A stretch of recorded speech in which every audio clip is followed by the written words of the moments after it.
briskets, guys. This is the perfect moment to show them off because we're about 7 hours. No, we're about 9 hours now into the 12-hour cook, guys, right? So that 9-hour goodness, guys, that color you're about to see here, well, I'll let it speak for itself.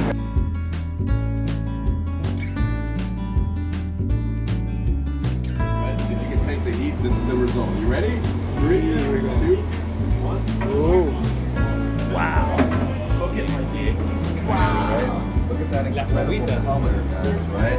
Not only do we have that beautiful scarlet and gold and mahogany there on the side, but we also have that trim and the glisten of the fat rendering. Check that texture, guys, right? Right there. Look at that beautiful texture of that meat, guys, right? That's going to be, again, crunchy but pillowy. It's like a fresh toasted marshmallow. We're ready with it, guys. To this point right here, guys, I just spent the last hour wrapping up this whole pit, guys, right?